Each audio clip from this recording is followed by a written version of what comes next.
salam kenal semuanya. Saya Akbar dari Jambi, Sumatera. Saya seorang pejalan. Saya mempunyai ekspedisi bernama Menyapa Langit Timur. Sebuah perjalanan yang saya bentuk, yang saya rangkai sejak 2 tahun lalu. Teknik yang saya gunakan adalah hitchhiking atau menumpang-numpang kendaraan dari satu kota ke kota lainnya, satu pulau ke pulau lainnya, satu provinsi ke provinsi lainnya, berjalan melintasi daerah-daerah tersebut. Jadi perjalanan saya ini kemarin saya mulai dari Sumatera. Dari Sumatera saya menyeberang langsung menuju Pulau Jawa waktu itu. Tidak ada gunung yang saya daki di Pulau Sumatera. Barulah masuk Pulau Jawa saya mendaki gunung pertama saya di Provinsi Jawa Barat, yaitu Gunung Gede dan Pangrango. Itu sebuah gunung kembar. Setelah itu langsung masuk ke daerah Garut. Di Garut saya mendaki 3 gunung. Yang pertama ada Gunung Sagara, Gunung Papandayan, dan Gunung Guntur, teman-teman. Dari Jawa Barat saya berpindah provinsi ke Jawa Tengah. Di Jawa Tengah saya mendaki 8 gunung. Yang pertama Gunung Slamet yang menjadi puncak tertinggi di Jawa Tengah. Lanjut mengitari Dieng. Di Dieng ada 2 gunung waktu itu. Ada Gunung Bismo, Gunung Prau. Bahkan saya sempat beberapa kali waktu itu mendaki Gunung Prau sembari menjadi porter di sana untuk melanjutkan perjalanan saya. Setelah dari Prau saya melipir ke bawah, turun ke arah Wonosobo. Saya masuk ke Gunung Sindoro, Sumbing. Dari Sumbing saya beberapa kali juga kerja jadi pelayan di rumah makan di depan Gunung Sindoro waktu itu. Setelah uang terkumpul lagi, saya lanjutkan perjalanan menuju Gunung Merbabu. Di Gunung Merbabu saya lanjutkan perjalanan melipir ke Yogyakarta waktu itu. Dari Yogyakarta saya singgah sebentar ke Gunung Andong. Dari Andong saya masuk ke gunung yang ada di Provinsi DIY Yogyakarta, yaitu Gunung Api Purba. Gunung yang berada di Kecamatan Gunung Kidul, teman-teman. Dari sana saya melipir, saya lanjut ke perbatasan antara Jawa Tengah dan Jawa Timur. Ada sebuah gunung yang cukup terkenal, Gunung Lawu namanya, yang cukup mistis katanya. 3 hari 2 malam saya di sana. Setelah turun dari Gunung Lawu saya lanjutkan perjalanan menuju Blitar. Di Blitar ada satu gunung yang menarik perhatian saya, yaitu Gunung Kelut. Gunung Kelut dengan kawah cantik di puncaknya dan tebing-tebing angkuh yang membuat saya terpesona dengan keindahan Gunung Kelut. Dari Kelut saya melipir ke arah Malang, pantai selatan. Tibalah saya di Gunung Kawi. Gunung Kawi merupakan gunung yang cukup mistis di tanah Jawa dan menjadi tempat pesugihan mungkin bagi masyarakat di sana. Dari Kawi saya melintas langsung ke Gunung Butak. Gunung Kawi dan Gunung Butak itu bersebelahan, teman-teman, karena ada 3 rentetan gunung di sana: Kawi, Butak, dan Panderman. Tapi saya hanya naik 2 waktu itu. Setelah turun dari sana saya memutuskan untuk melipir ke arah Surabaya waktu itu. Dari Surabaya saya lanjutkan perjalanan menuju Gunung Raung.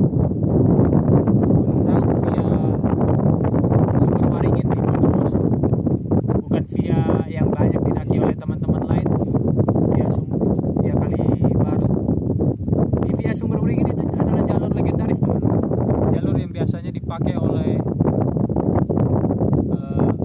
kolonial Belanda waktu itu untuk naik ke sana. Di sana saya memakan waktu 3 hari 2 malam dengan trek yang cukup panjang. Trek aku via Sumber Waringin adalah trek terpanjang mungkin bagi saya. Saya berjalan 40 km lebih.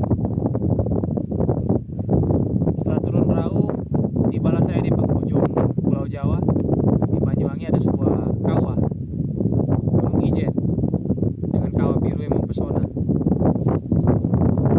Dari Jawa Barat hingga Jawa Timur saya menempuh waktu 3 bulanan, teman-teman.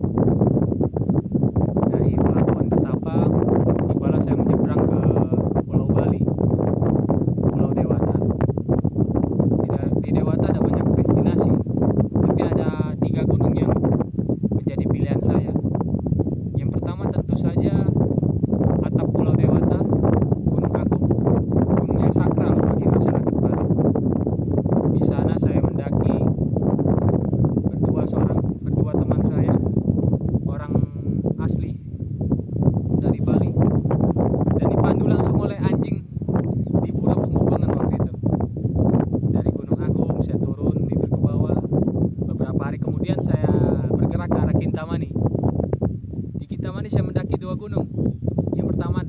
Batur dengan view yang luar biasa menghadap lautan dan danau Batur. Yang kedua ada Gunung Abang, gunung yang hutannya masih eksotis teman-teman, tanjakannya curam, melewati badan, langsung bertemu badan gunung. Abang merupakan penutupan gunung di Pulau Dewata. Dari Pulau Dewata Bali saya menyeberang langsung ke Pulau Lombok teman-teman.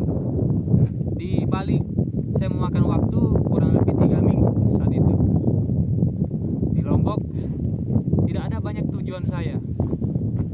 Saya pun waktu itu sempat bimbang karena Rinjani dalam kondisi belum buka. Sedangkan perjalanan ini terus berlanjut.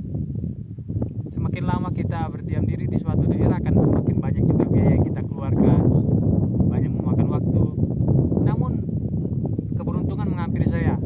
Waktu itu ada event MotoGP yang diadakan di Pulau Lombok, mempercepat proses pembukaan Gunung Rinjani yang awalnya bulan April jadi bulan Maret awal atau Maret pertengahan.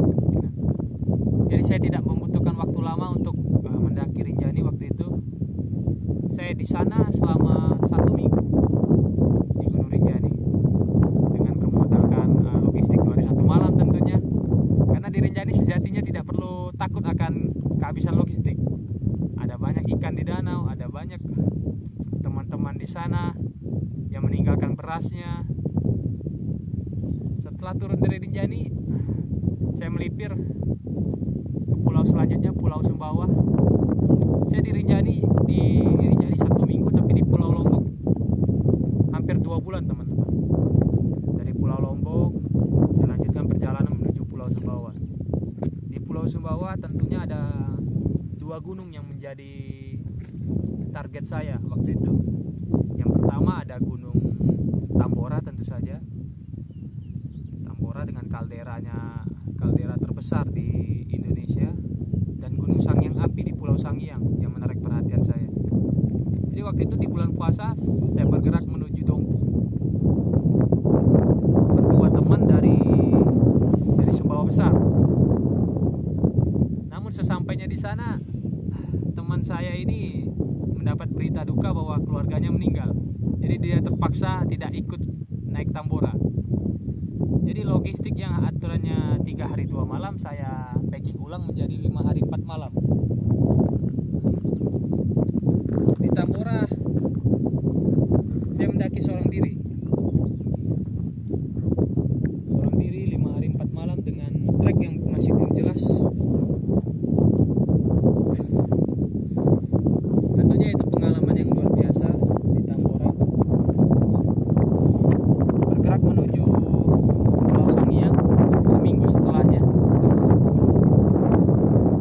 Di sanalah mental teruji. Trek yang belum jelas, titik awalnya dari tepi pantai. Kami lalui bersama. Waktu itu saya dan teman-teman dari komunitas pendaki gunung regional Bima. Totalnya ada 10 orang waktu itu. Kami mendaki Gunung Sangiang Api dengan estimasi waktu 3 hari 2 malam. Gunung itu sangat indah teman-teman. Kita bisa melihat keseluruhan Pulau Sangiang, daratan Flores, hingga Pulau Sumbawa juga. Dari sana saya putuskan untuk beristirahat sejenak waktu itu, menyetop perjalanan sembari mengumpulkan biaya waktu itu. Uang di saku saya tinggal 100.000 waktu itu. Jadi saya putuskan untuk ikut kegiatan masyarakat di sana, panen jagung, giling jagung. Setelah uang terkumpul, saya lanjutkan perjalanan menuju Nusa Tenggara Timur, Pulau Flores tepatnya. Jadi saya menyeberang dari Sape menuju Labuan Bajo. Artinya di Pulau Sumbawa kemarin saya hampir 3 bulan teman-teman. Nah, dari Labuan Bajo awal cerita baru kita mulai. Saya sudah masuk Indonesia Timur. Sebenarnya Lombok sudah timur, tapi saya baru meyakini timur itu dari Labuan Bajo. Masuk Nusa Tenggara Timur, tujuan awal saya yang terpikir sebenarnya Pulau Komodo, Wairebo, dan gunung-gunung lainnya yang ada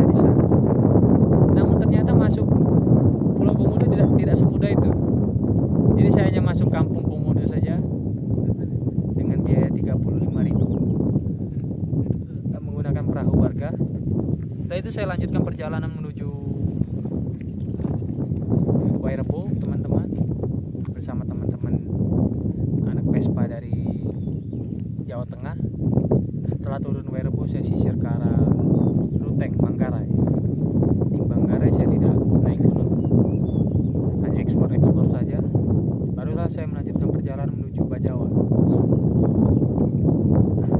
Di Bajawa saya naik salah satu gunung yang sudah cukup terkenal, Gunung Ineria, dengan puncaknya mengerucut seperti piramida alam. Dari sana saya lanjutkan perjalanan menuju Nagekeo. Di Nagekeo ada gunung yang dijuluki ayahnya Flores. Kalau Ineria ibunya Flores, ini ayahnya Flores, Gunung Ebulobo. Di Ebulobo saya mendapatkan kontak ke teman-teman di sana. Tapi saya tidak ngecamp di sana, hanya naik langsung turun waktu itu. Tidak butuh waktu lama, saya turun dan melanjutkan perjalanan menuju Ende, teman-teman. Di Ende saya menaiki dua gunung. Yang pertama ada Gunung Iya di pesisir selatan Kabupaten Ende. Dilanjutkan dengan Gunung Kelimutu dengan danau cantik yang mempesona. Dari Kelimutu saya bergegas menuju Kabupaten Sika.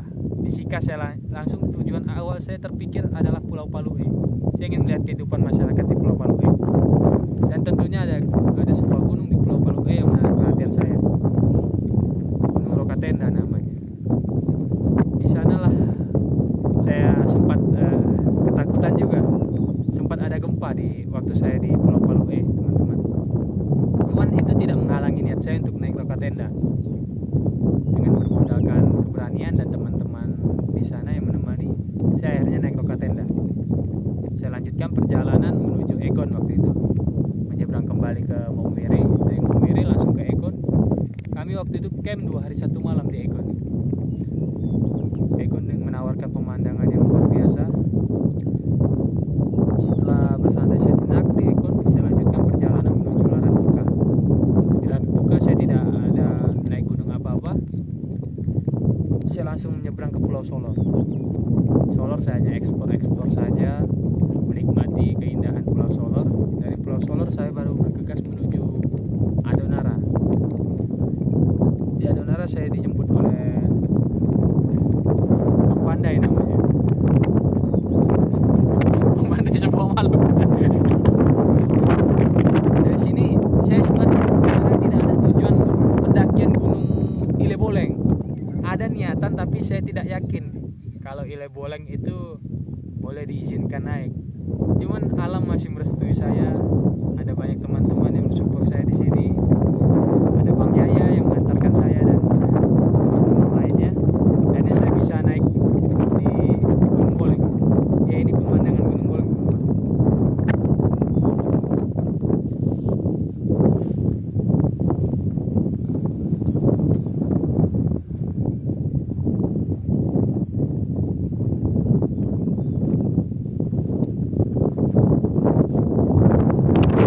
Perjalanan saya baru sampai sini, teman-teman. Namun perjalanan masih sangat panjang. Setelah Adonara mungkin saya akan melanjutkan perjalanan menuju Pulau Lembata di seberang sana. Dari Lembata saya akan naik Gunung Ileape dan menuju Desa Lamarera. Saya ingin melihat kehidupan di Desa Lamarera, teman-teman. Dari sana saya akan melanjutkan perjalanan ke Kepulauan Alor. Ada banyak pulau di Alor yang ingin saya kunjungi.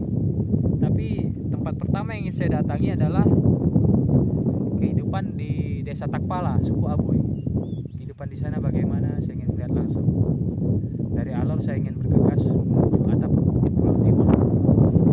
Pulau Timur menyisir sampai Soe, mendaki Mutis dan pantai-pantai indah di Pulau Timur. Dari Pulau Timur saya akan menyeberang ke Rote saya. Rote, perbatasan paling selatan di Indonesia. Dari Rote saya akan bergegas ke Pulau Sabu. Di Sabu tidak banyak tujuan, tapi ada satu tempat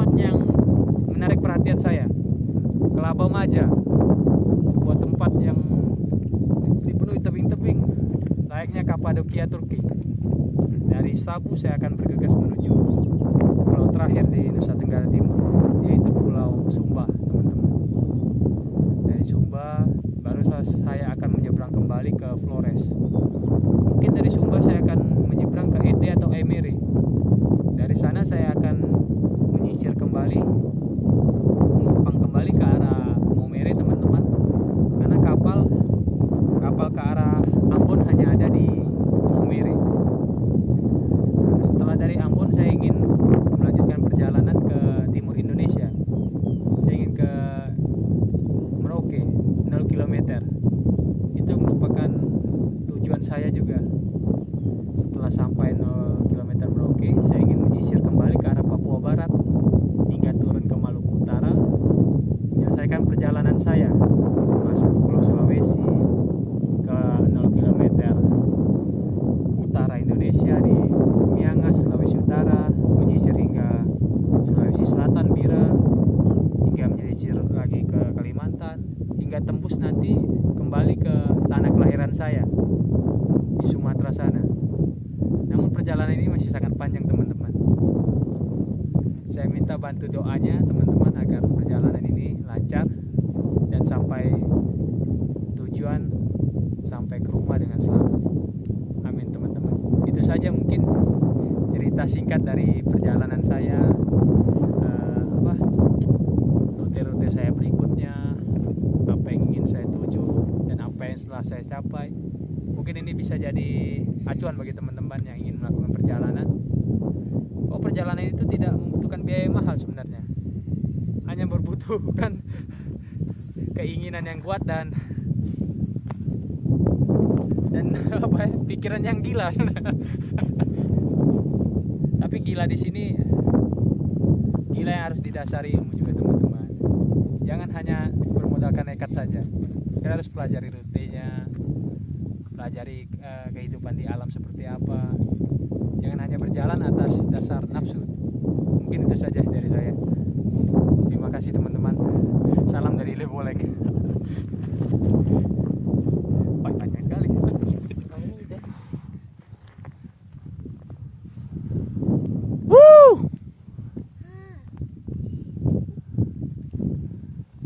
Ini pemandangan yang gak asik nih.